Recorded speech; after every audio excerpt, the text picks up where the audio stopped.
Hi and good day to everyone. I'm Amira Syakirah and today we're going to talk about criticism against Rawls' theory of justice. Theory of justice emphasized on the function of social institutions having the responsibility to distribute the fundamental rights and duties to its members efficiently.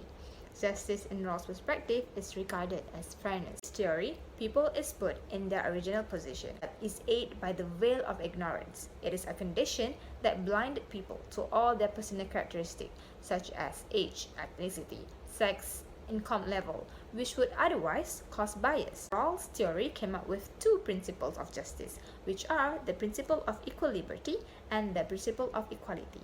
Rawls' theory also concerns on the primary goods that are desired by every person in their original position, regardless of what the future holds for them. Now, on to the crucial part of this video, where Rawls' theory of justice has faced a series of criticism by various schools of thought. First critique is on how this theory generalized all individuals of the same society has the same needs. Not everyone in society needs the same thing. Different classes of people might strive for different needs. This could give rise to the question of whether the equal distribution is really just. This is also supported by Kenneth Joseph Arrow, the American economist, as he criticized the theory for its blindness to the variations of people's need and medical care. Next, the communitarianism such as Aristotle and Hegel differ with Rawls' social contract on the state's authority that does not depend on the consent of individuals, as they depend on the state as institution for the fulfillment and identity. This is supported by the social theories that criticize Rawls' theory as it separates individual from the values and aspirations that define him or her. In simpler words, it destroys the term of uniqueness and individuality. Moving on, Rawls is also critiqued for his understanding in providing equal social distributions. This is due to the fact that the gap between the wealthier and the poor will remain the same. Disparities between the rich and the poor will not be substantially reduced by introducing social contract.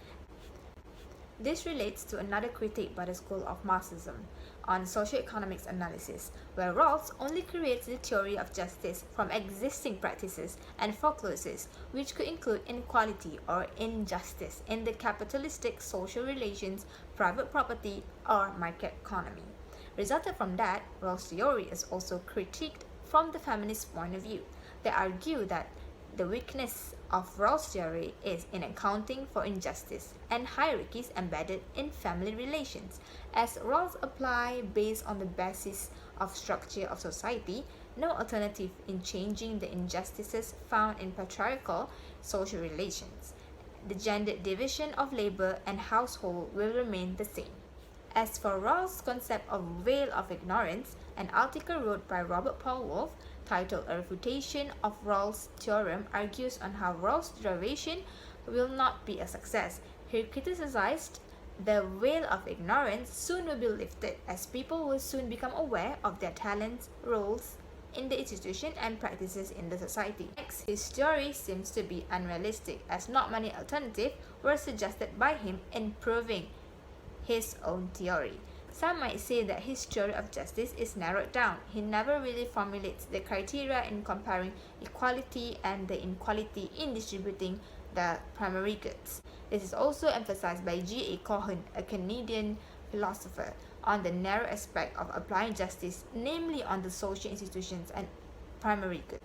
Furthermore, from the economist's point of view, Rawls is also critiqued for his view on goods. He is said to make a mistake and cause confusion in defining the principle of justice, as he perceives justice is when people are entitled to the same good.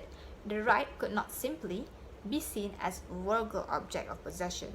Michael Walzer, in his work on social meaning of goods, argued on how any good would have different meanings for different citizens. We could not simply assume that the society shared the same understanding of what is good to them. He also emphasized on Rawls' theory of justice is insensitive to different people among the societies. Another critique from the theory of economics is that This theory only focuses on the distribution but does not cater on the production. It is recommendable for every institution to observe their production control.